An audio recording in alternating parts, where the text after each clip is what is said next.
Hello, my name is Daniel Llanos, and today I'll be going over my project for my real analysis class. In this project, I'll be going over this specific theorem right here, which is the sum of sequences. It states, let A sub n and B sub n be two sequences. If the sequence A sub n converges, which is denoted by this arrow right here, to a real number A real number is any number from negative infinity to positive infinity. It can either be 1, -1, -0.5. It can be a fraction at 1.5. It can be a radical, so it can be many numbers from negative infinity to infinity. So if we have a sequence A sub n converges to a real number A, and B sub n converging to a real number B, as n approaches infinity, then the sum of the sequences also converge. So the sum A sub n plus B sub n converge to the real numbers A plus B. Sequences and convergence. So what is a sequence? It's an ordered list of numbers that follows a rule where each term depends on its position n. So say as n approaches a positive number or positive infinity, we have a1, a2, a3, a4, all the way to a sub n. So say as n increases, then in that sequence, it just follows that order. Now, let's take a look at convergence.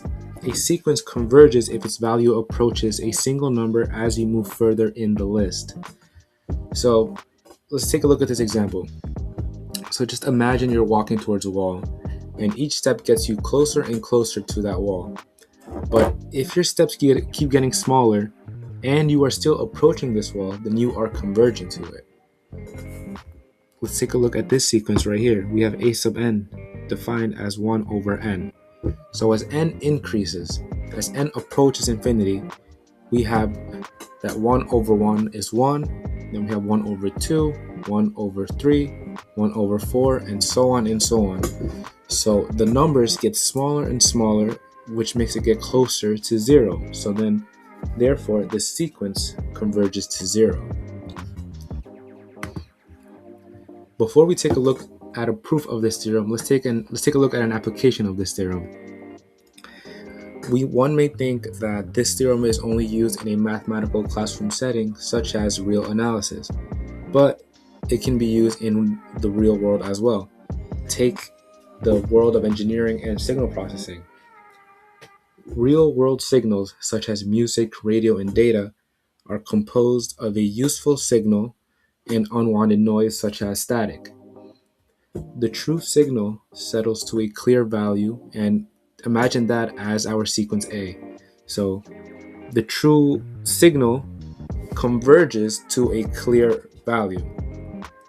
And then take another sequence. In this example, the noise, the static, settles to a small, steady level. So it converges to a steady level.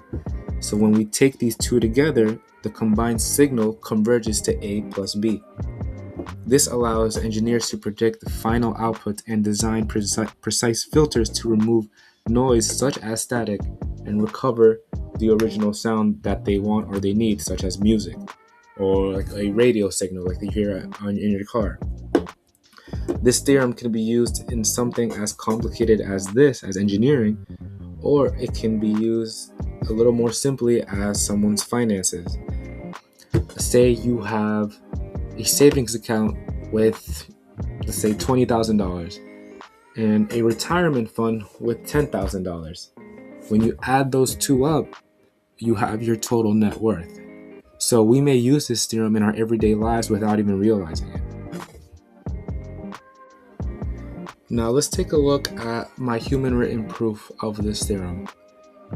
The main idea of this theorem is that we want to show that the sum of A sub n plus B sub n gets as close as we want to the real numbers A plus B.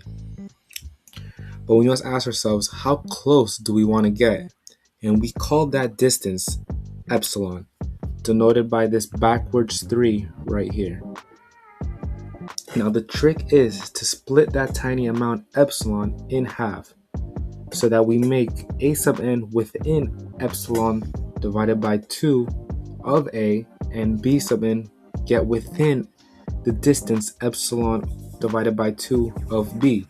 And we can do this because the theorem states that a sub n converges to a and b sub n converges to b. Now, we want both of these sequences to behave nicely at the exact same time. It could be that they don't.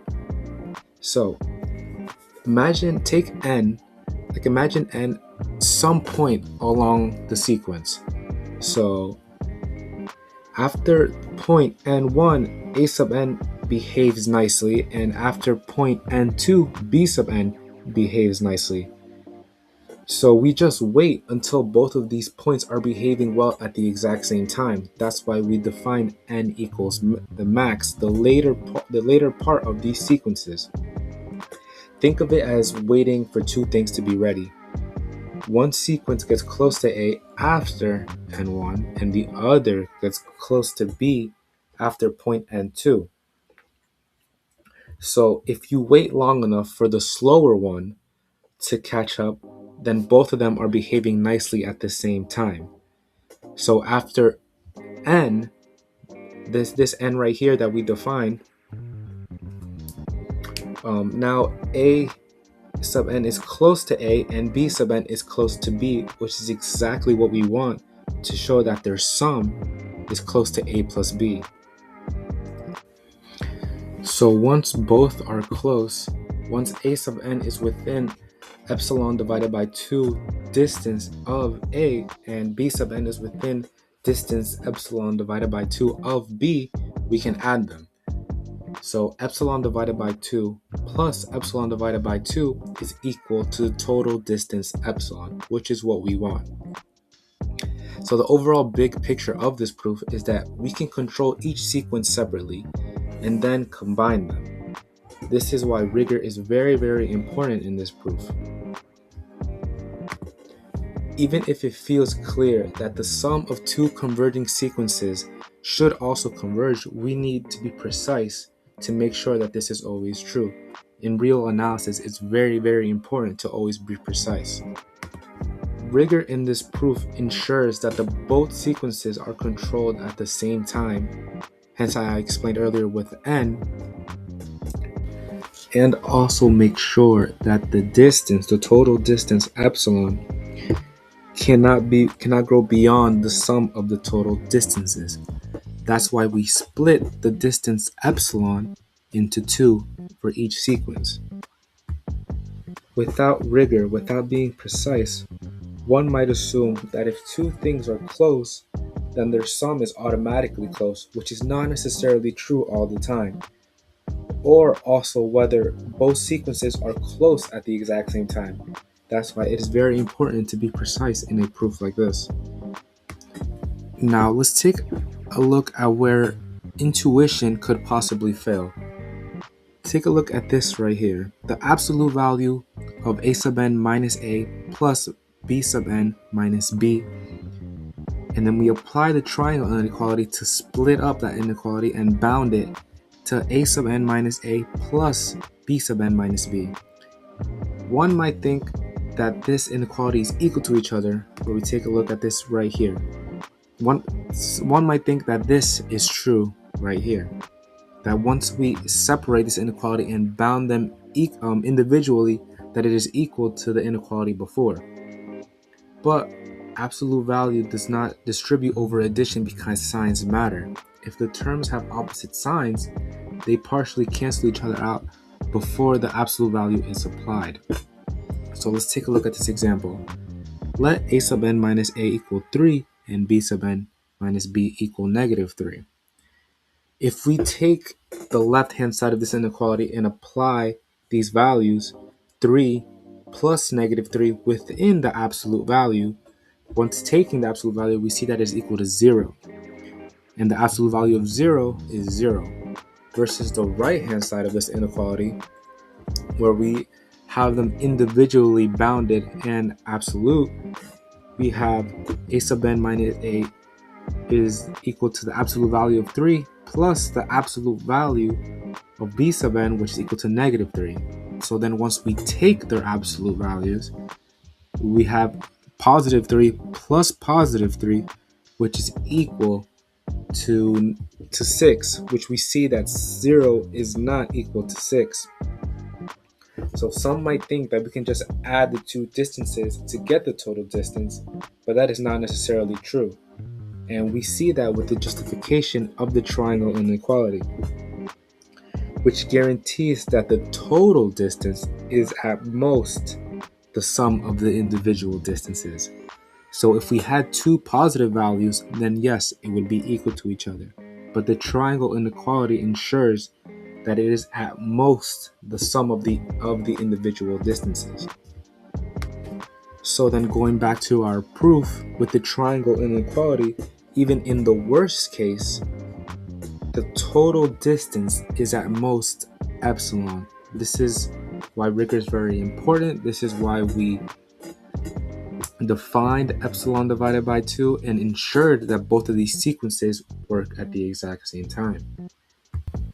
Now I want to take a look at an AI version of my proof. At a first glance, it looks correct. It goes by the definition of convergence. It has an n1 and an n2. It divides the total distance epsilon into 2, and then it applies the triangle inequality and concludes that a sub n plus b sub n converges to a plus b. But the AI proof is not as precise because we can see right here it defines epsilon twice. So it says for every epsilon greater than 0 there exists an n1, then for every epsilon greater than 0 there exists an n2. This is slightly sloppy because the proof should first choose one fixed epsilon, one for both n1 and n2. Thus is why we define n later to work under that exact same epsilon like my proof does right here in the beginning. Choose epsilon greater than 0. Then there exists an n1 and there exists an n2. In the AI proof, it states it twice. And also, towards the end, it is very important to argue and be precise in a proof in real analysis. So it just concludes in symbols that a sub n plus b sub n converges to a plus b. Yes, while it is correct, it is not as precise and it's not as clean for a proof like mine. So I restate that given epsilon greater than 0, there exists an n, which I defined right here, that makes both of the sequences work, that we have the definition of convergence. Then I conclude that the sequence a sub n plus b sub n converges to its real numbers a plus b. And to conclude, a beginner might trust the AI proof because the AI is mathematically correct, it is structured in the right way, it gives the correct formatting, the definition of convergence, the triangle inequality, it splits epsilon into 2, but as we saw while examining it more, that it is not fully correct and it is not fully precise. AI can be a great tool to generate proofs, to compare, to see, but they lack genuine trustworthiness. They cannot be fully trusted. They seem correct, and they could be correct, but they cannot replace human judgment. And these proof standards of being correct and being rigorous go beyond mathematical ideas.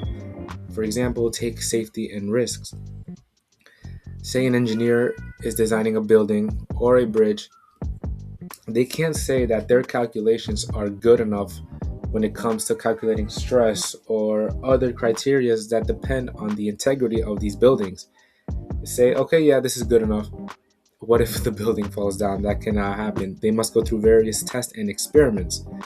And also it goes in critical decision making, such as in law. proof in law, lawyers must have enough evidence to justify the actions of the defendant or the other side.